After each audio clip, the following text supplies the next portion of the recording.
Alexander the Great is seeking to expand the empire all the way to India. Alexander the great, जिसे दुनिया आज सिकंदर आजम के नाम से याद करती है, कदीम यूनानी सल्तनत मकदूनिया का बादशाह था।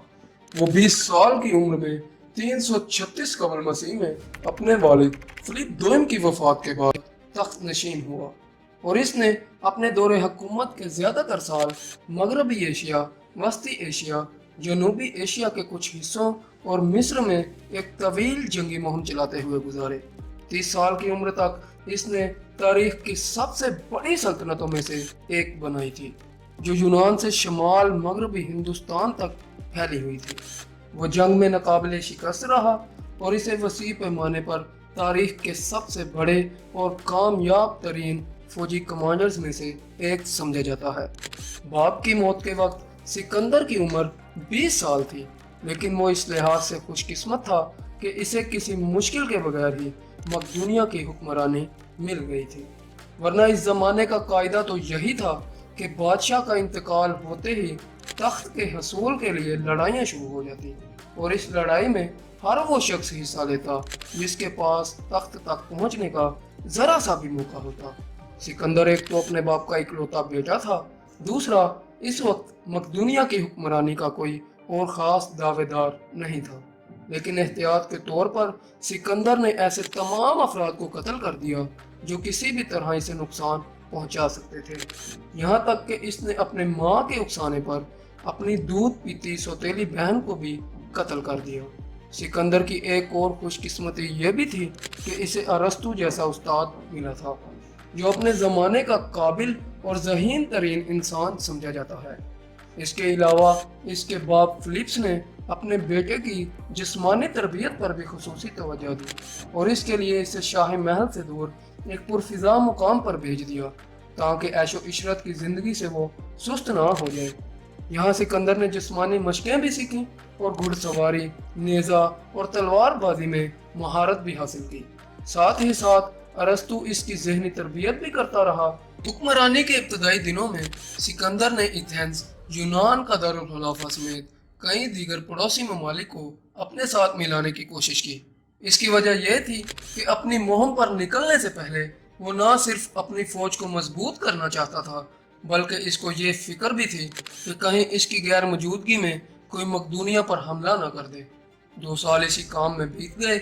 इस दौरान में कुछ इलाकों को तो इसने तलवार के जोर पर फतह कर लिया और कुछ मुकाबला किए बगैर ही इसके साथ मिल गए।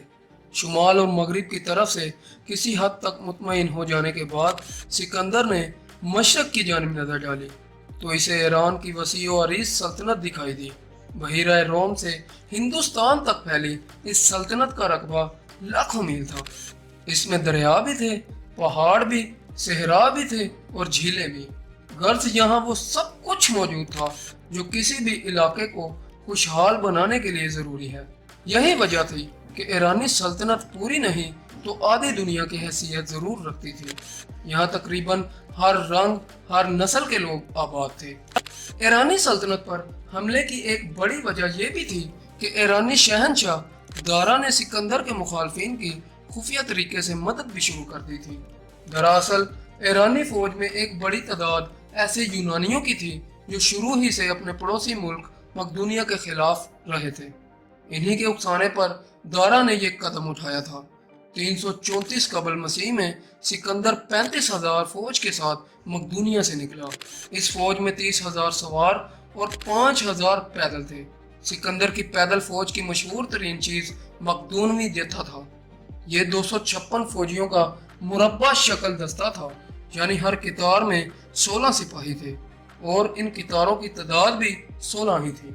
इनके हाथों में जो नेज़े थे वो भी 16-16 फुट लंबे होते।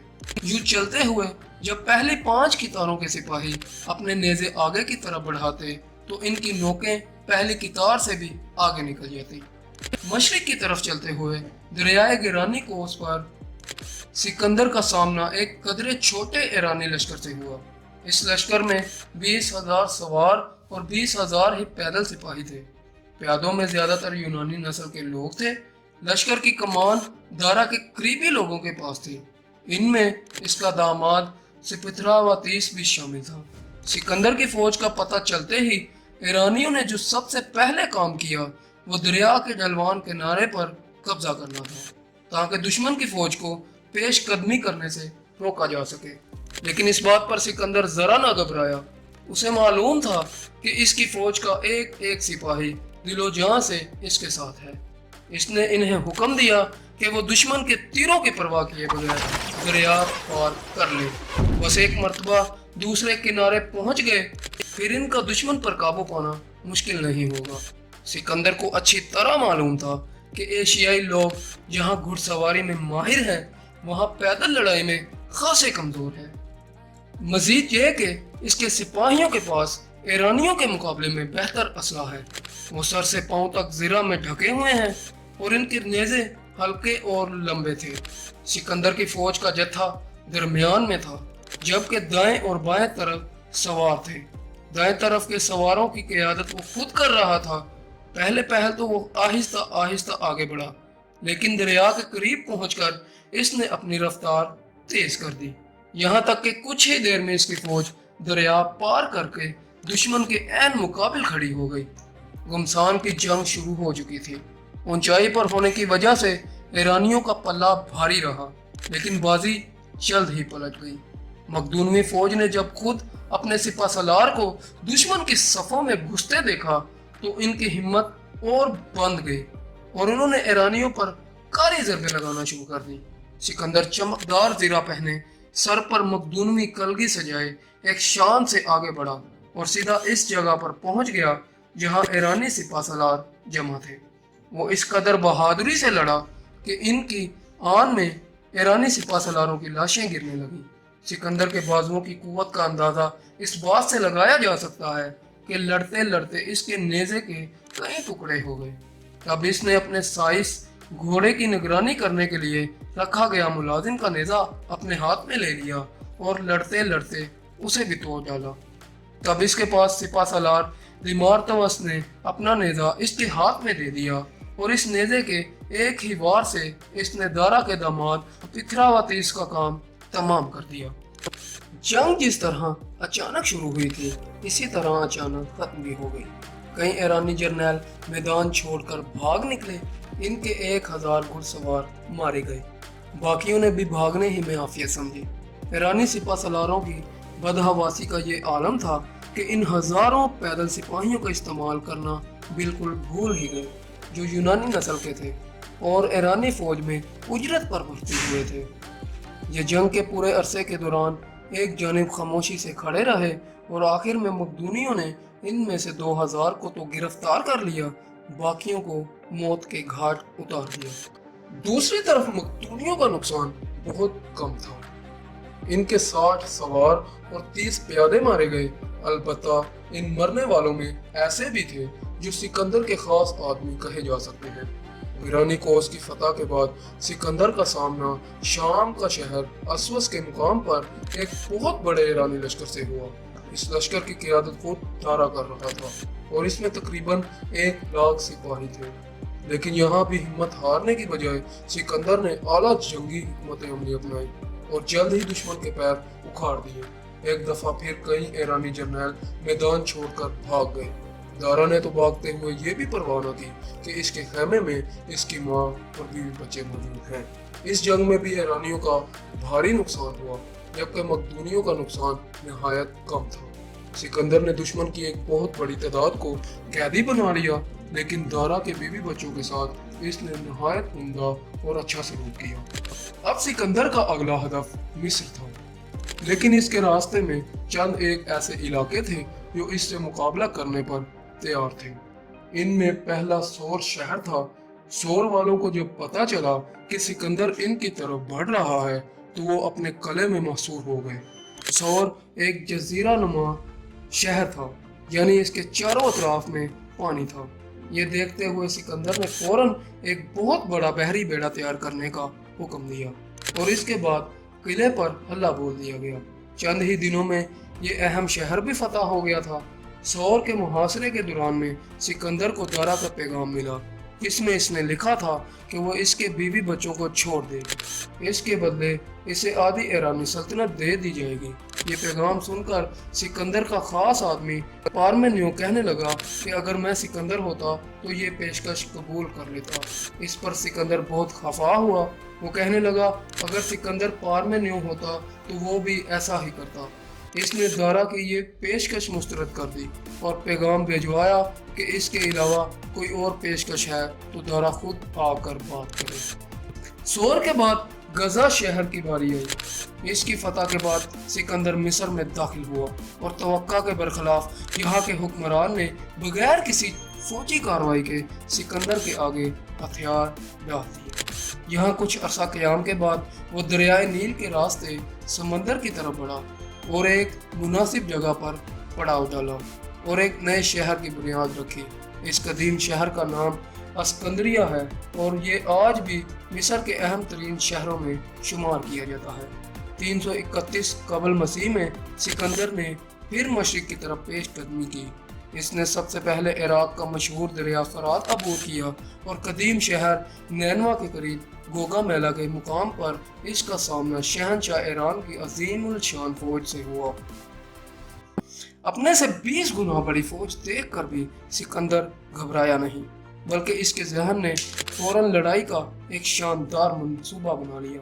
سب سے پہلے اس نے اپنے جنرلوں کو بلا کر ایسی پرجوش تقریر کی کہ سب کی ہمت بند گئی۔ اس کے بعد اس نے حملے میں پہل کرنے کی بجائے انتظار کرنا شروع کر دیا۔ اس دوران میں اس نے اپنے سپاہیوں کو مکمل آرام کرنے کا موقع دیا تاکہ وہ جنگ شروع ہونے تک وہ بالکل تازہ دم اور چاقو چبند ہو جائے۔ اس کے برعکس ایرانی سپہ سالار نے اپنے سپاہیوں سے مسلسل سنتریوں کا کام لے کر انہیں تھکا دیا۔ دارا نے اپنے تمام فوج کی ترتیب اس طرح کی تھی کہ خود درمیان میں تھا اور دائیں بائیں آگے پیچھے اس کی نہایت قابل اعتماد آدمی تھے۔ ادھر مقدونوی سپہ سالار سکندر اعظم کو معلوم تھا کہ کسی بھی فوج کی دائیں طرف کا دستہ جنگ کے دوران میں سب سے زیادہ اہمیت کا حامل ہوتا ہے۔ اس لیے اس نے اس کی قیادت اپنے نہایت بہادر اور قابل اعتماد جرنیل پارمینیو کو سونپی اور انتہائی دائیں جانب فوجیوں کی ایک اضافی قطار بھی متعین کی تاکہ کسی اچانک حملے کی صورت میں مؤثر دفاع کیا جا سکے۔